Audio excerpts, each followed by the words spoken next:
Hello and welcome to a new podcast from the Belt and Road Institute in Sweden. My name is Hussein Askary. Today is Sunday, January 11th. This is our second podcast for this year. And the last podcast, we talked about the end of a system. And the first podcast of this year, we talked about a new system being born. But all the time, we have been saying that this is a period which is fraught with tension and danger because the old system does not want to give up its unipolar dominance and does not want new powers to emerge in the world and to have a different system. This year, interestingly, while Trump started this year, the US president, by invading Venezuela, by hijacking Russian flagged ship oil tankers in the high seas, we had the Chinese foreign minister in his first trip abroad for the year visiting Africa. Prioritizing Africa. This is a tradition which has been going on for decades. And this is a very interesting question we want to discuss. This is the main theme. So therefore, we have invited a very distinguished scholar, Professor Wang Wen. He's a dean of the Chongyang Institute for Financial Studies at the Renmin University of China. Thank you, Professor, for taking the time on a Sunday to join us. Thank you, Professor Askary. Long time no see. I'm so glad to have the opportunity to conversation with you. It's a great pleasure to see you again. Yeah, of course, our main subject today is China-Africa relations and why China prioritizes Africa. But we cannot forget about the context this thing is happening. Because, Yes. as I mentioned, this year started with the invasion of Venezuela, the kidnapping of the president there, and the hijacking of Russian oil tankers in high seas by American and British law enforcement personnel. So this creates an enormous tension in the world now that oil company executives have told Trump that the question of oil in Venezuela is very questionable. It's not investable. So many people say this could be it's not about oil, it's about getting China out of the Western Hemisphere. So how do people in China, yourself, but also people around, in the scholarly elites and the media and in the government circles see this whole situation? Yes, this is a very, very important topic. So actually, in the past 1 week, China strongly opposes the U.S. Land on Venezuela and demands to release of President Maduro. And China also strongly opposes the hijacking of Russian oil tankers on high seas. And in the eyes of all Chinese people, such a behavior by the U.S. is extremely domineering, hegemonic, and bullying. And such a behavior by the U.S. Disregards international law, undermines the principle of sovereignty in the international community, and will lead the international community back to the era of jungle. And also, in the a few days ago, China also has emphasized recently that it has always maintained a good communication and cooperation with Venezuela's government, firmly supported Venezuela in safeguarding its sovereignty, security, legitimacy, right, and interest, and expressed its uncharged willingness to deepen bilateral pragmatic cooperation and promote common development.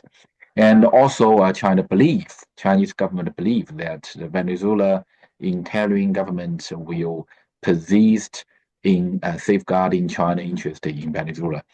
If the United States, as you mentioned, if the U.S. attempts to seize or undermine the China established interest in Venezuela through hegemonic means, it will inevitably face countermeasures from China.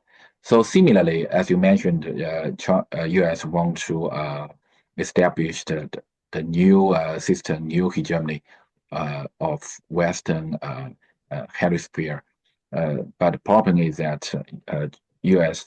Has to respect the China's existent interest in Latin America because China has substantial investment stock in Latin America.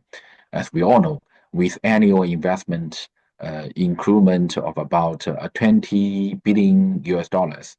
China investment stock in Latin America has surplus 600 billion US dollars. So Latin America is China's second largest investment destination after ASEAN. Additionally, China and Latin America enjoy a bilateral trade value of 500 billion US dollars annually. So it can be said that China economic and trade interest in Latin America are close to those of the US, and in some area now they have been surpass those of the US.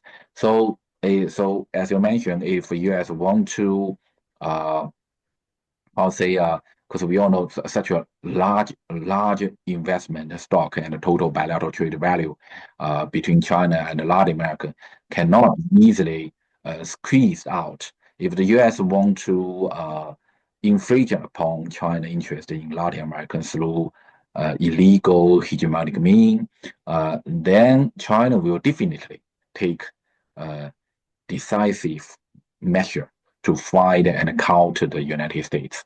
So as we all know that China's larger in its struggle against the United States over the past few years has been very clearly China will not actively provoke the US, but if the US dares to actively infringe upon China's interest, then China will definitely take resolute and reciprocal countermeasures to US.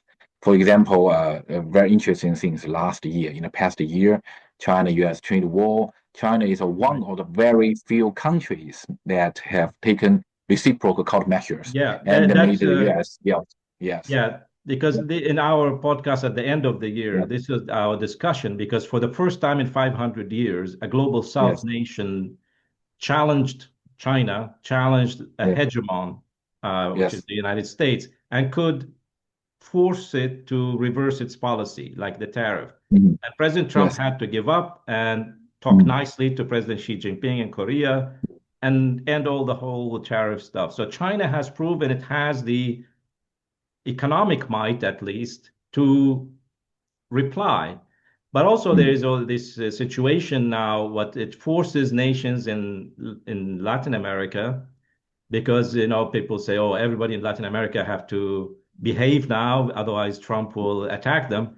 But we might have a reversal of this mhm, situation where nations will mhm, stand against the United States in Latin America and together with the global South nations, with China, Russia, with Africa, stand against this kind of American behavior. So it might mhm. accelerate rather than stop the move, the shift to a new global Mhm. system with of mostly dominated by the global south. Do you see it in this way? We are in a very dangerous moment because in terms of President Trump's policy, maybe this year or next year, there will be a new world war happened because it's very obvious that in this year, I mean 2026, it is inevitable for President Trump to occupy the Greenland. I think 100%, because and also maybe more important is it is even possible that President Trump will take over Canada and making the United States a huge empire occupying over 23 million square kilometers across North Africa. So that's a terrible, very terrible prediction.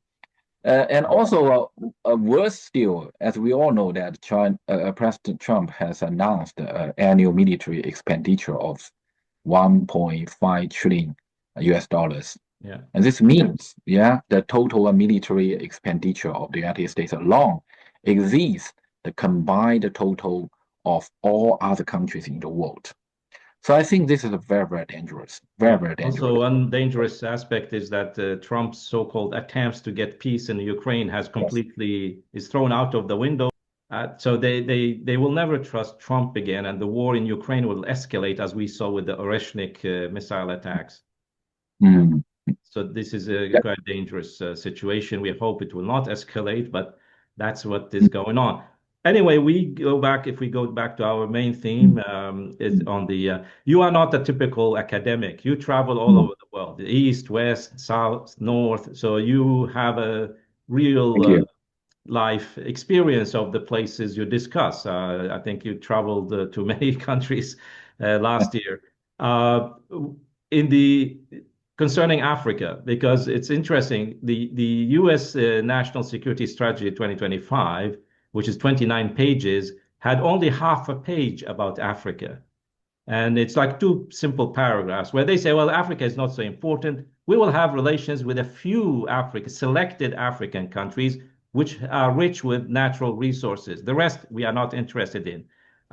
So it's quite absurd given that Africa is 1.4 billion people. In 2050, Africa's population will be 2.5 to 2.8 billion people, young people, and it have enormous natural resources. I mean, people in the West see this as a big problem because they only think about immigration and wars and famines and epidemics. But China, on the contrary, they see Africa completely different eyes. And that's why maybe Minister of Foreign Affairs Wang Yi is visiting Africa now. He went to Ethiopia, Tanzania, Lesotho, the Congo, the Republic of Congo, I guess. Skipped Somalia because there might be some security issues. I don't know. But why is the Chinese foreign policy prioritize Africa? It's a poor continent. It's not such a huge market. There are many problems. Why is China interested to have Africa in top priority? Yeah, very good question. Because I don't know whether the people know, I mean, foreign people know that China and Africa shared a very special historical bond. Because in 1971, Africa helped China return to the UN, and in 1989, Africa helped China break the Western blockade. So since then, every year, since 1991, as you mentioned, the first overseas visitor of the Chinese foreign minister has been to Africa.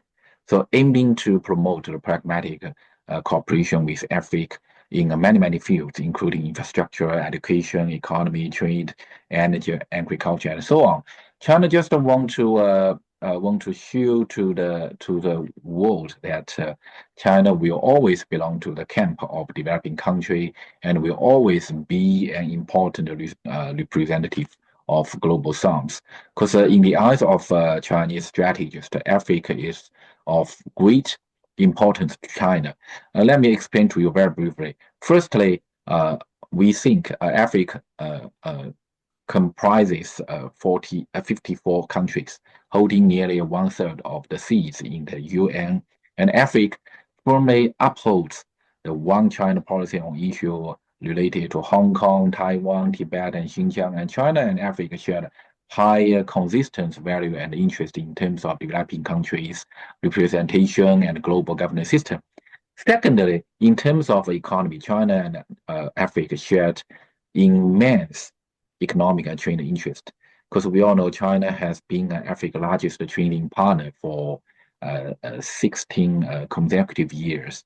The annual bilateral trade value between China and Africa has reached nearly 300 billion US dollars. And Africa possesses abundant energy, as you mentioned, and resources that China needs. And the China investment stock in Africa has exceeded 50 billion US dollars.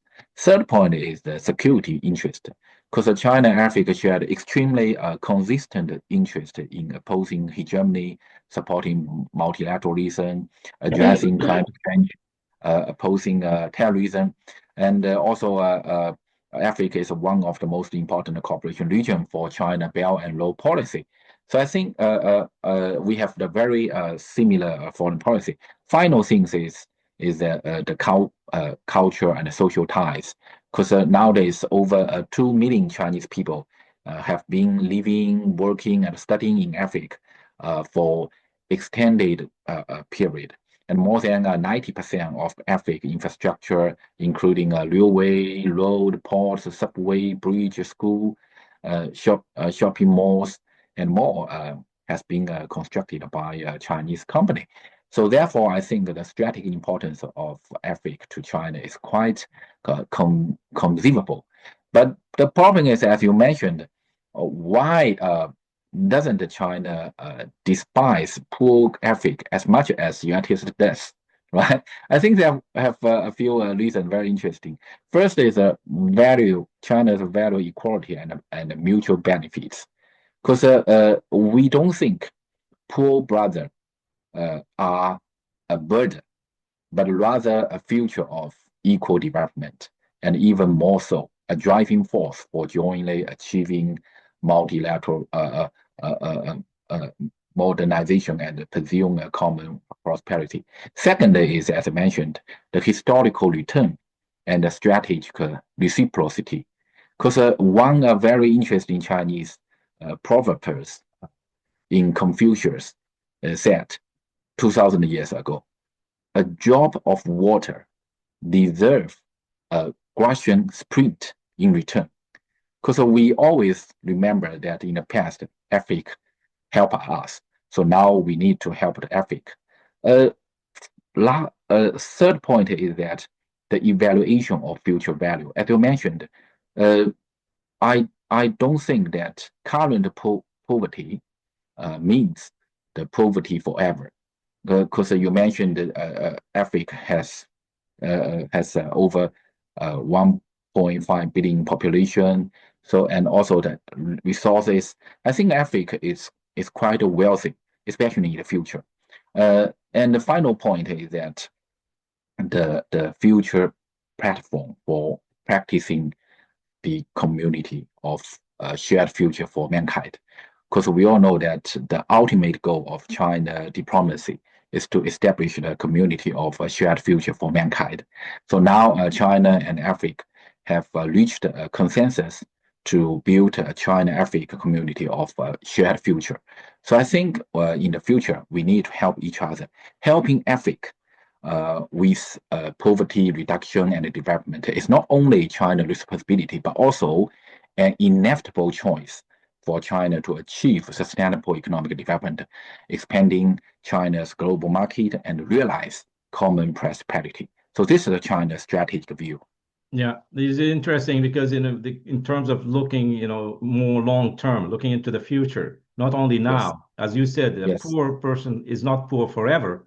It's just that did not get the tools and the ability to get out of poverty. China managed to get that, and now China is sharing that with other countries. I've been noticing since the third Belt and Road Forum in 2023, which I and my colleagues attended in Beijing, President Xi Jinping made a very important remark about the shift in the Belt and Road initiative to more modernization and industrialization. And I heard some president, like the prime minister of Ethiopia, there were others. They said, "Look, we don't want to export raw materials and get goods back. We want to industrialize. We want to modernize our economies."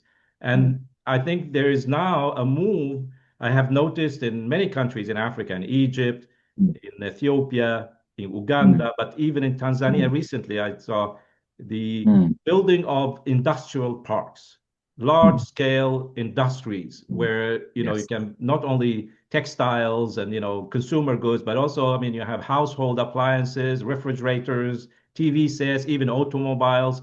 Chinese companies are opening shop, private companies are building large-scale. Like in Tanzania, we have the Kuala Industrial Park, which can employ 100,000 people in Tanzania directly and indirectly. And of course, Tanzania is a bridge to landlocked countries in Zambia, the Great Lakes, and so on. So there's a different way of things are going in a completely different direction. Now, some people, cynical people, say, well, in China, you have a demographic problem.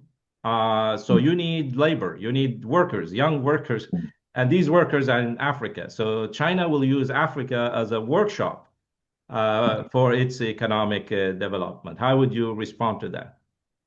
Yes or no? Yeah, of course, China and Africa, we have a historical bond, very special.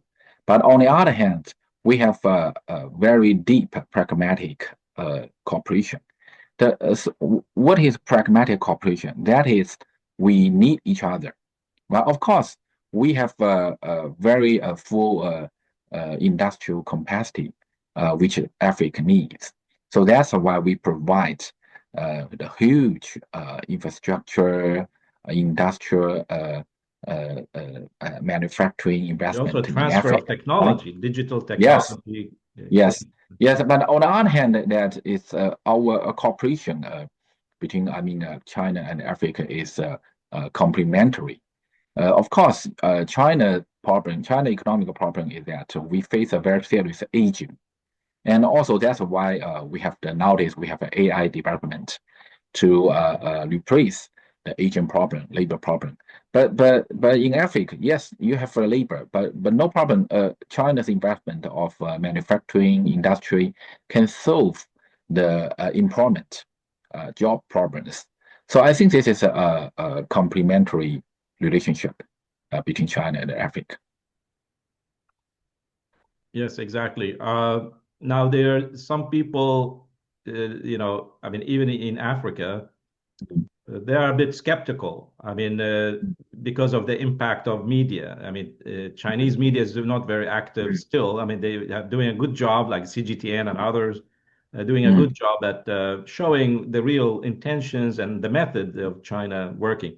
But still, people watch BBC, CNN, and all these other things, and they are skeptical. Now, although they see the fruits of the cooperation with China, they will ask, what will make China different than the British Empire or the United States, which is only interested in getting raw materials from us? And if they might use military. If China becomes the world number one military power, economic power, industrial power, what is the guarantee it does not become like the British, French, or American empires? Yeah, I always hear such a skeptical you mentioned. But the problem is China will never repeat the historical mistake of imperial hegemony, which is determined by China's civilization gene, development path, and strategic goals. Let me explain to you from 3 points. Firstly, from the perspective of civilization genes, the 5,000 years history of Chinese civilization has never had a tradition of a strong nation will inevitably seek hegemony. Because as I mentioned, 2,000 years ago, Confucius and Sun Tzu warned us that if you become strong, you seek hegemony, you will be die, ultimately perish. So this is our traditional culture. So one very typical example is that 600 years ago, during the Ming Dynasty in China, Zheng He made a 7 travel to the west. That time, it's half a century before the Columbia and the Magellan. With Zheng He's navy force is much, much stronger than Columbia or Magellan half a century later. But however, at that time, China did not engage in colonial blunder or military conquer like Western powers, but instead built an ancient maritime Silk Road, conducting peaceful trade with silk, tea, and bring technology, culture, friendship, rather than guns, colonization, and enslavement. So I think so that's why 12 years ago, as you mentioned, when China became the world's second largest economy, China launched the Belt Road Initiative. I think by 2035, China is highly likely to become the world's largest economy, but it will continue to adhere to its current policy and mutually beneficial cooperation. Second point I want to explain to you is that from the perspective of development logic, China also believes that a hegemonic model cannot last long. In China, there are more than 10,000 scholars. We study the negative lesson of US decline and as well as the UK decline. So we think the rise of British Empire rely on the resources of the market blundered from the colony, while the maintenance of African hegemony rely on the dollar hegemony, military alliance, and technological monopoly. However, the two empires could only last for about 100 years. More and more people believe that African hegemony, or no, American hegemony, is already on the verge of collapse. So China development rely on the hard work of its 1.4 billion people, as well as our open door policy and mutually beneficial cooperation system. So I think in the future, China will continue to maintain this development model and will not resort to hegemonical means to gain benefit, because we think the mutual benefit and win-win cooperation are far more sustainable than power-based blunder. So this is the real and the current policy result. Final point I want to explain to you is that from the perspective of institutional design, China has long been the firm commitment not to pursue hegemony, because the Chinese constitution clearly said that China adheres to an independent foreign policy of peace, pursuing the path of peaceful development, and adheres to a mutually beneficial and win-win strategy of opening up. And also, China is the only nuclear weapon state that has committed to no first use of nuclear weapon. And there are a lot of evidence to prove that in the future China will not adhere to promote the hegemony. So in summary, I think the misperception that China will become a new hegemony is a form of projection. To judge a country's future behavior, we must consider its history, its present situation, and strategic choices.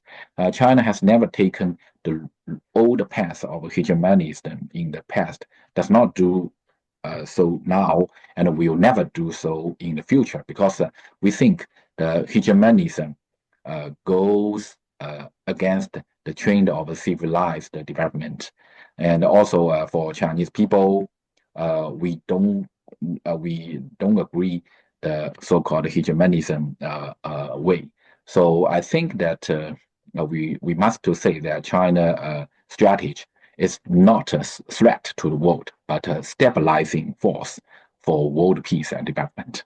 Yeah, thank you. Very good explanation. It's very interesting, the question of that all empires are short-lived. They end with major disasters, like the Roman Empire. When it collapsed, there was a pandemics, famines, death everywhere. So always these collapse of empires, hegemonic empires, comes with big disasters or world wars. Second is that empires don't care about their own people. It's an elite which cares about its own power and wealth. Because in the Roman Empire, the people were poor. In the British Empire, the British people were poor. People were begging in the streets of London when the British army controlled 3/4 of the world. Yes, I agree. And now the American people are suffering when the United States is trying to dominate the world. But in China, even in New York, you travel to New York, look at the New York subway, so poor, right? And there are so many people. They got the drugs and the gun problems. So, but now China is a city. We have the safety, and we push the poverty reduction. So I think as a strong power, the first mission is to protect our people, not to be empire.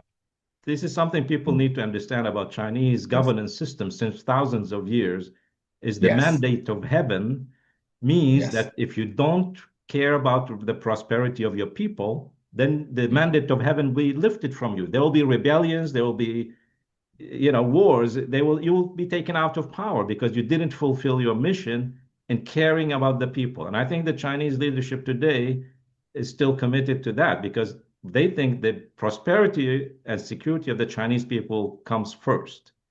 But that's not on the expense of someone else. And I think the Chinese philosophy of cooperation with other nations that you cannot live in a neighborhood which is burning and you are safe at home. You cannot have poverty around you and you are prosperous. And Yes, So this I totally idea agree. that China's prosperity comes from the prosperity of other peoples. And this is Mhm, something which people don't really understand about the Chinese. And I'm mhm, grateful for you to go through this historical background that we hope.